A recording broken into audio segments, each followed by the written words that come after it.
الحمد للہ وکفا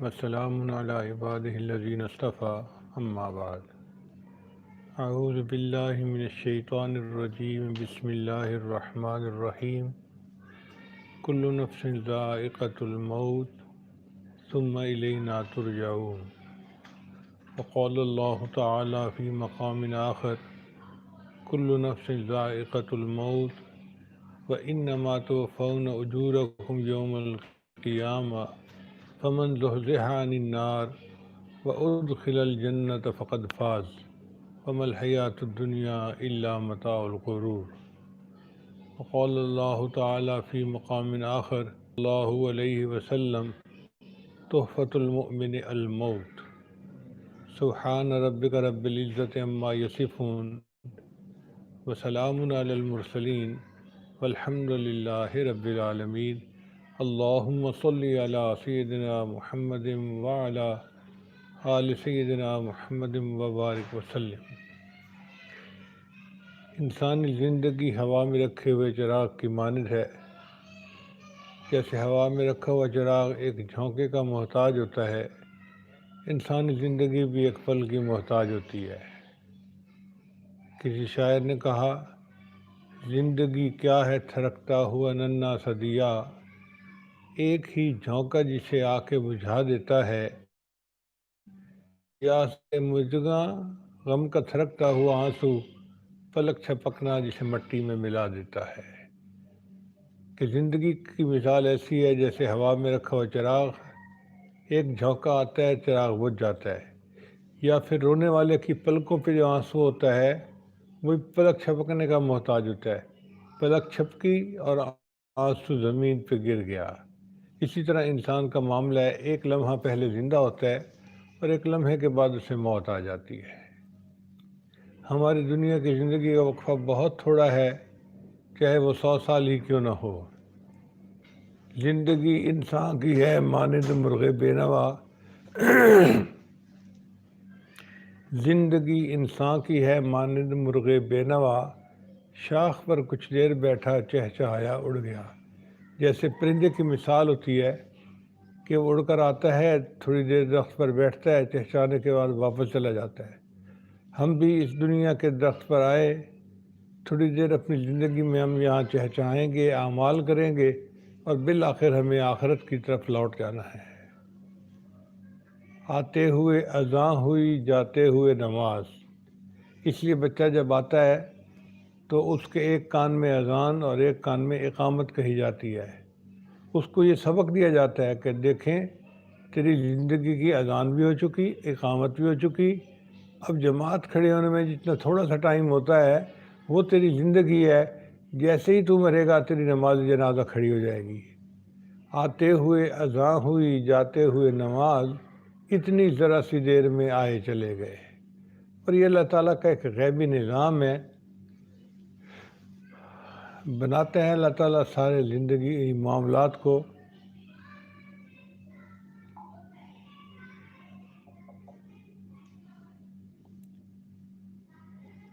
بہار دنیا ہے چند روزہ، نہ چل یہاں سر اٹھا اٹھا کر۔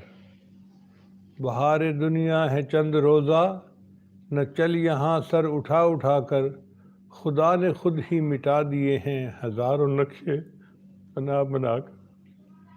اللہ تعالیٰ نقشے بناتا ہے اور پھر خود ہی بگاڑ دیتا ہے، کیونکہ بندے کو بالآخر اپنی اصل منزل کی طرف لوٹنا ہے جو موت ہے۔ موت اٹل ہے، ایک دن انسان کو آ کے رہنی ہے۔ انسان کا رزق بھی پیچھا کرتا ہے، انسان کی موت بھی پیچھا کرتی ہے، اور موت ایسا پیچھا کرتی ہے کہ بالآخر ایک دن بندے کو دنیا سے جانا ہی پڑتا ہے۔ اللہ تعالیٰ اپنے محبوب صلی اللہ علیہ وسلم کو فرماتے ہیں کہ اے میرے حبیب صلی اللہ علیہ وسلم، وما جعلنا لرجل من قبلک الخلد، ہم نے آپ سے پہلے بھی دنیا میں کوئی مرد ایسا نہیں بنایا کہ جو ہمیشہ رہے۔ آپ غور کیجئے، اگر موت کو دولت کے ذریعے سے ٹالا جا سکتا تو قارون کو موت نہ آتی، اگر موت کو حکومت کے ذریعے سے ٹالا جا سکتا تو فرعون کو موت نہ آتی۔ اگر موت کو حسن و جمال کے ذریعے سے ٹالا جا سکتا تو یوسف علیہ السلام کو موت نہ آتی۔ اگر موت کو اخلاق عظیمہ کے ذریعے سے ٹالا جا سکتا تو ہمارے آقا صلی اللہ علیہ وسلم کو کبھی موت نہ آتی۔ اگر موت کو محبتوں کے ذریعے سے ٹالا جا سکتا کوئی ماں اپنی آنکھوں کے سامنے جوان بیٹے کو نہ مرنے دیتی۔ اگر وفاؤں کے ذریعے سے موت کو ٹالا جا سکتا کوئی بیوی اپنی آنکھوں کے سامنے جوان خاوند کو نہ مرنے دیتی۔ مگر ہم نے تو ایسے منظر دنیا میں دیکھے ہیں، جوان بیٹا لیٹا ہوا ہوتا ہے اور بوڑھی ماں اپنے تھرکتے ہاتھوں کے ساتھ اس کی آنکھوں کو بند کر رہی ہوتی ہے۔ اس ماں نے کبھی سوچا بھی نہ تھا کہ میری زندگی میں ایسا وقت آئے گا کہ میں خود اپنے بیٹے کی آنکھیں بند کروں گی، مگر اللہ کا یہ بنایا ہوا نظام ایسا ہے کہ انسان کو اس کے سامنے سر تسلیم خم کرنے کے سوا چارہ نہیں۔ اس کا ایک ہی طریقہ ہے کہ انسان اپنی موت کے لیے تیار رہے۔ چنانچہ چند نوجوان نبی اسلام کی خدمت میں حاضر ہوئے اور کہنے لگے، اے اللہ کے حبیب صلی اللہ علیہ وسلم، من اکیس الناس وہزم الناس، انسانوں میں سب سے زیادہ عقل مند اور سب سے زیادہ سمجھدار کون ہے؟ نبی اسلام نے فرمایا کہ اکثرہم ذکر للموت، وہ جو موت کو کثرت کے ساتھ یاد کرتا ہو، وہ اکثرہم استعداد للموت، اور جو موت کی کثرت کے ساتھ تیاری کرتا ہو، اولئک الاکیاس، یہ ہیں عقل مند لوگ، ذہبوا بشرف الدنیا و کرامت الآخرہ، دنیا کی شرافت اور آخرت کی بزرگی یہی لے گئے۔ چنانچہ موت کی تیاری کوئی ڈنڈ بیٹھ کے نکالنے کا نام نہیں ہے، کوئی ورزش کرنے کا نام نہیں ہے، کوئی ورک آؤٹ کرنے کا نام نہیں ہے۔ موت کی تیاری یہ ہے کہ انسان اپنے گناہوں سے معافی مانگ لے اور نیکی بھری زندگی گزارنا شروع کر دے اور اپنے اخلاق اچھے کرے۔ اگر کسی کا دل دکھا ہے تو اس سے معافی مانگے۔ ایسی زندگی ہو کہ حضرت خواجہ عبد المالک صدیقی رحمۃ اللہ فرمایا کرتے تھے کہ قیامت کے دن کوئی بندہ گریبان پکڑنے والا نہ ہو۔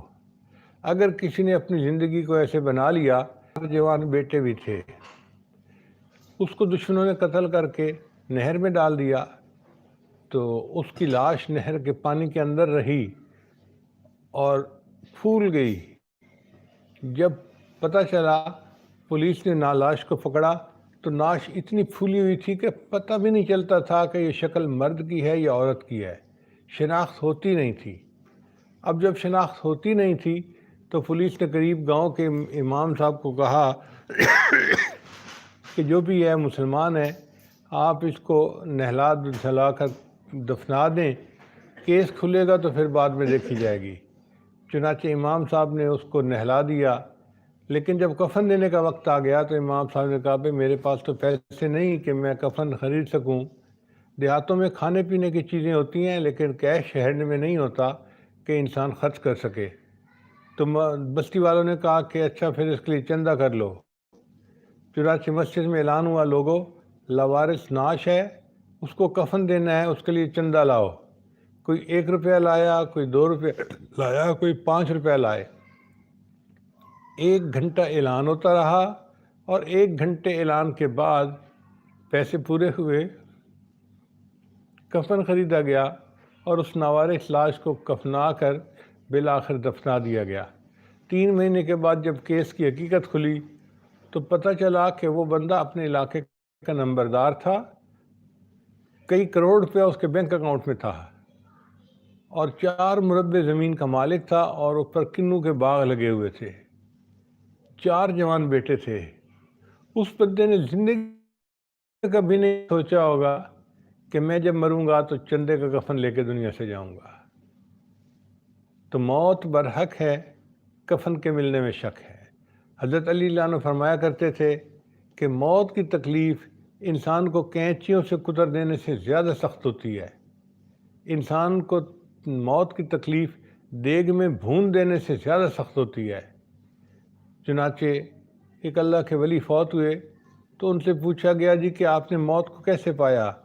کہنے لگے، ایسے لگتا تھا جیسے زندہ بکری ہے جس کی کھال اتاری جا رہی ہے۔ آپ خود غور کریں، اگر کچن میں کام کرتے ہوئے کبھی چھوٹی سی انگلی جل جائے تو کتنی درد ہوتی ہے۔ یہ درد کیوں ہوتی ہے؟ کہ جو جسم کے سیل جلے ان میں سے روح باقی جسم کے اندر سمٹ گئی۔ اگر تھوڑے سے حصے سے روح سمٹ جائے تو اتنی تکلیف ہے، جب پورے جسم سے روح سمٹے گی تو پھر کیا حال ہوگا؟ ہاں، ایک طریقہ ہے ان تکالیف سے بچنے کا، اور وہ طریقہ ہے کہ انسان گناہوں سے بچ کے زندگی گزارے، نیکی کی زندگی گزارے، دین کی خدمت والی زندگی گزارے۔ چنانچہ حدیث مبارکہ میں آتا ہے کہ جب کسی مومن کی موت آتی ہے تو ملک الموت اپنے ساتھ فرشتوں کی ایک جماعت کو لے کر آتے ہیں اور جنت کا ایک رومال لے کر آتے ہیں اور وہ اس کے سینے پر رکھ دیتے ہیں۔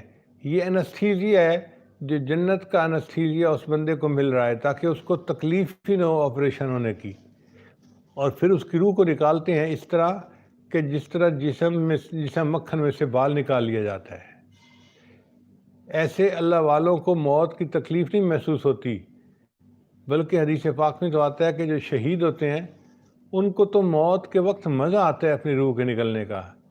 چنانچہ حدیث پاک میں ہے کہ جنت میں اللہ تعالیٰ جنتیوں سے پوچھیں گے کہ کیا تمہیں کسی نعمت کی ضرورت ہے؟ سب کہیں گے یا اللہ، آپ نے تو ہمیں چھوٹی سی خدائی دے دی، جو سوچتے ہیں وہ ہمیں مل جاتا ہے، اب ہمیں کسی چیز کی ضرورت نہیں۔ ایک ان میں سے شہید ہوگا، وہ ہاتھ کھڑا کرے گا، یا اللہ مجھے ایک چیز کی ضرورت ہے۔ اللہ پوچھیں گے بھئی تجھے جنت میں کس چیز کی ضرورت ہے؟ اس نے کہا دنیا کی وہ چیز یاد آتی ہے کہ جب مجھے آپ کے راستے میں شہید کیا گیا تھا تو میری روح نکالتے ہوئے جو مجھے لطف آیا تھا وہ مزہ مجھے جنت میں بھی نہیں آ رہا۔ میرا دل چاہتا ہے اللہ تو مجھے زندہ کر، ثم احیا ثم اقتل، میں زندہ ہوں پھر مجھے قتل کیا جائے، پھر مجھے زندہ کیا جائے، پھر قتل کیا جائے، اور وہ مجھے مزہ آتا رہے اپنی جان اللہ کے راستے میں پیش کرنے کا۔ تو اللہ والوں کو موت کے وقت یوں لذت ملتی ہے۔ چنانچہ پچھلے چند دنوں نے ہمارے قریب میں ایک واقعہ پیش آیا۔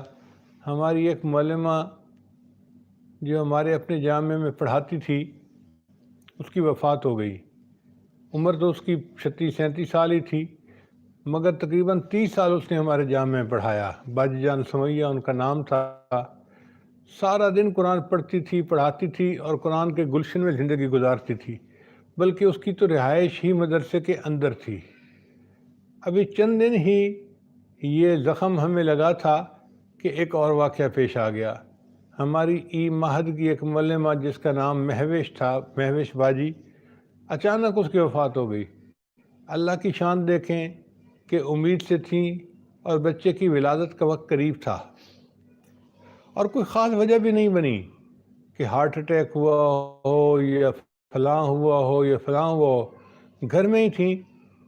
1 گھنٹہ پہلے تک تو وہ اپنی بہن سے بات کرتی رہی ہیں اور اپنے پیریڈ پڑھاتی رہی ہیں۔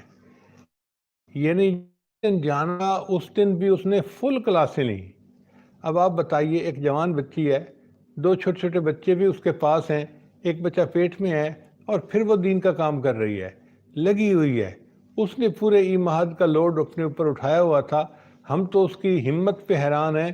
اس نے کتنی اچھی موت کی تیاری کی اور اپنے اللہ کو منایا کہ اپنے اللہ کو راضی کر کے دنیا سے چلی گئی۔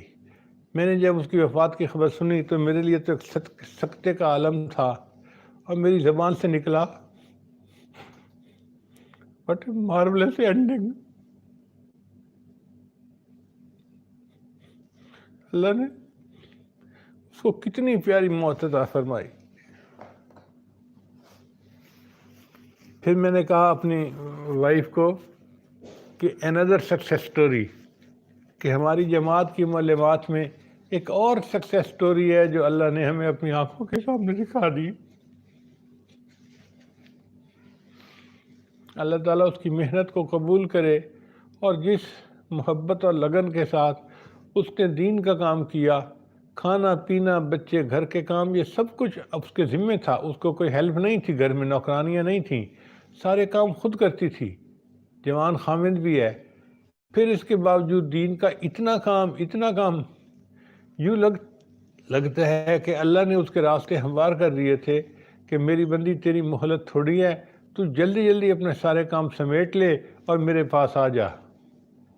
چنانچہ حدیث مبارکہ میں آتا ہے کہ من احب لقاء اللہ احب اللہ لقاءہ، جو اللہ سے ملاقات کو پسند کرتا ہے اللہ اس سے ملاقات کر کے خوش ہو جاتے ہیں۔ اور ایک حدیث پاک میں آتا ہے کہ تحفۃ المؤمن الموت، کہ مومن کے لیے موت ایک تحفہ ہوتی ہے کہ اس کی اللہ سے ملاقات ہو جاتی ہے، اللہ کے پاس وہ چلا جاتا ہے۔ تو اس میں کوئی شک نہیں کہ مہوش باجی اللہ کے پاس تو چلی گئی، لیکن ہمارے دل بڑے غمزدہ ہیں، اس لیے کہ قریب رہتے ہوئے جو دلوں میں محبتیں ہوتی ہیں تو انسان ان محبتوں کی وجہ سے مس کرتا ہے، انسان ان محبتوں کی وجہ سے اداس ہو جاتا ہے۔ ہماری آنکھوں میں آنسو ہیں، دل ہمارے غمزدہ ہیں، لیکن ہم اللہ کا شکر ادا کرتے ہیں کہ اللہ نے ان کو اتنی اچھی موت عطا فرمائی۔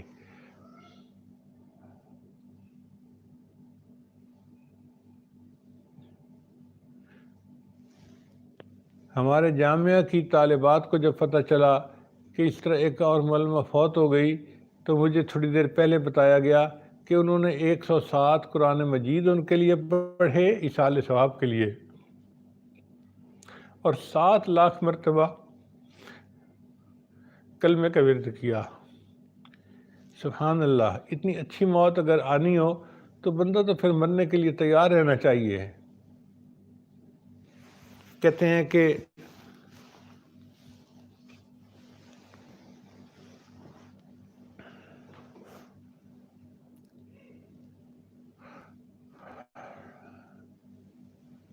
وہ ایک مقبرہ ہے جو دنیا میں عجوبہ ہے،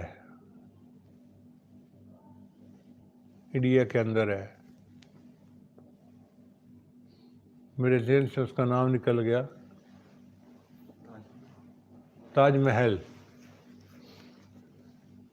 اس کو دیکھنے کے لیے ایک رشین جوڑا آیا تو حیران ہو گئے کہ اتنا خوبصورت بنا ہوا ہے۔ تو خاوند نے اپنی بیوی کو کہا کہ جب تم مرو گی نا تو میں بھی تمہیں ایک ایسا تاج محل بنوا کے دوں گا۔ تو وہ چالاک لڑکی تھی، اس نے آگے جواب دیا کہ if you promise me a tomb half as better, I am ready to die tomorrow۔ اگر تم اس سے آدھا مقبرہ بھی خوبصورت بنا کے مجھے دو تو میں کل مرنے کو تیار ہوں۔ تو مہوش کی موت کو دیکھ کے تو ایسا ہی لگتا ہے کہ اگر اتنی اچھی موت آنی ہوتی ہے تو پھر تو ہمیں بھی ہر وقت تیار رہنا چاہیے، کسی وقت بھی ہم جانے کے لیے تیار ہیں۔ اللہ تعالیٰ ہمیں بھی اپنے اپنے وقت پر اچھی موت عطا فرمائے اور بری موت سے محفوظ فرمائے اور ہم پر اپنی رحمت فرمائے۔ اور جیسے وہ ایک اچھی یاد چھوڑ کر گئی، نبی علیہ السلام نے ارشاد فرمایا اذکروا محاسن موتاکم، تم اپنے مرنے والوں کی خوبیاں بیان کیا کرو۔ اب سمجھ نہیں آتی کہ ہم مہوش کی کیسی کیسی خوبیاں بیان کریں۔ خاوند کو بھی اس نے خوش رکھا ہوا تھا، گھر کو بھی اچھا چلا رہی تھی اور مہد کا کام بھی کر رہی تھی، اور ہمارے ساتھ تو محبت کا اس کا ایسا تعلق تھا کہ جو مثالی تھا۔ اللہ تعالیٰ اس کے اہل خانہ کے لیے اس غم کو آسان کر دے، اور اس کے اہل خانہ مبارکباد کے قابل ہے کہ بچی اتنی اچھی موت لے کے دنیا سے چلی گئی، وہ اس پر اللہ کا شکر ادا کرے۔ اللہ فرماتے ہیں وَلَنَبْلُوَنَّكُمْ بِشَيْءٍ مِّنَ الْخَوْفِ وَالْجُوعِ وَنَقْصٍ مِّنَ الْأَمْوَالِ وَالْأَنفُسِ وَالثَّمَرَاتِ وَبَشِّرِ الصَّابِرِينَ۔ میں نعمان دیکھتا ہوں کہ اس کے اوپر اچانک اتنا غم آ گیا، اس کے 2 بچے، اس کے 3 بچے اس کے پاس تھے چھوٹے چھوٹے، کوئی کیئر کرنے والا بھی نہیں تھا، اور بیوی دنیا سے چلی گئی اور وہ اکیلا تھا۔ میں اسے بار بار فون کر کے تسلی دیتا تھا اور دل میں سوچتا تھا کہ اللہ نے ایسے ہی لوگوں کے لیے فرمایا ہے وبشر الصابرین، اور صبر کرنے والوں کو بشارت دے دو، الذین اذا اصابتہم مصیبۃ قالوا انا للہ و انا الیہ راجعون۔ اللہ تعالیٰ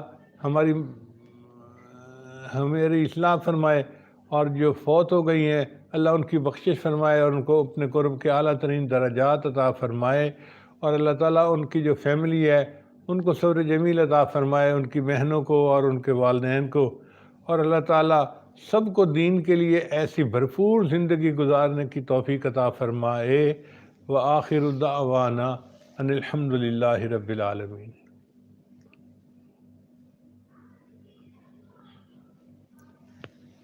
دعا کر لیجئے۔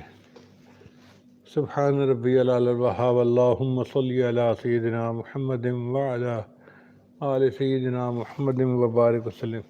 ربنا ظلمنا انفسنا وإن لم تغفر لنا وترحمنا لنكونن من الخاسرین۔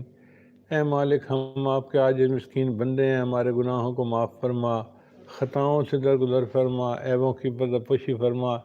اے اللہ جو بچیاں فوت ہوئیں ان کی مغفرت فرما، اور ان کے جو اللہ پیچھے لواحقین ہیں ان کو صبر جمیل عطا فرما۔ اے اللہ ان کے بچوں کی دیکھ بھال فرما اور ان کی اچھی تربیت فرما، اور ان کو ماں باپ کی آنکھوں کی ٹھنڈک بنا۔ اللہ ہماری ان دعاؤں کو اپنی رحمت سے قبول فرما۔ اے اللہ وہ تو نیک بچی تھی جو نیکی کر کے دنیا سے چلی گئی۔ اے اللہ ہم تو گناہ گار بندے ہیں، ہمارے گناہوں کو معاف فرما اور ہم پر بھی رحمت کی نظر فرما، اور ہمیں بھی دین کی ایسی محنت کرنے کی توفیق عطا فرما۔ پروردگار عالم رحمت کا معاملہ فرما، جو مانگا وہ بھی عطا فرما، جو مانگنا چاہیے تھا نہیں مانگ سکے وہ بھی عطا فرما۔ اور اے اللہ ہم نے تو اپنی اوقات کے بقدر مانگا، تو ہمیں اپنی شان کے بقدر عطا فرما۔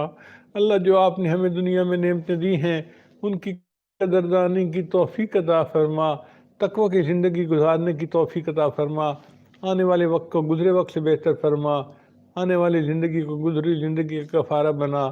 اے اللہ جب ہم صحت کے حالت پہ بھی آپ کے محتاج ہیں تو بیماری کے عالم میں آپ کے محتاج کیوں نہیں ہوں گے؟ اے اللہ جب ہم جوانی کے عالم میں بھی آپ کے محتاج ہیں تو بڑھاپے میں آپ کے محتاج کیوں نہیں ہوں گے؟ اے اللہ ایک بوڑھا بیمار آپ کے سامنے ذات پھیلائے بیٹھا ہے، آپ سے آپ کی رحمت کا طلبگار ہے، مہربانی فرما دیجئے۔ اللہ ہمارے اوپر ترس کھا لیجئے، ہمارے سفید بالوں پر رحم فرما دیجئے، ہمارے سب گناہوں کو معاف فرما دیجئے، اور زندگی کے جو دن باقی ہیں نیکی تقوی پر گزارنے کی توفیق عطا فرما۔ اے اللہ ایماد کی جتنی باقی معلمات ہیں ان کو بھی ایسی مثالی زندگی گزارنے کی توفیق عطا فرما، اور جو جذبے لگن کے ساتھ کام کر رہی ہیں اللہ تو جانتا ہے ان کو ان کی امیدوں سے بڑھ کر اجر اور بدلہ عطا فرما۔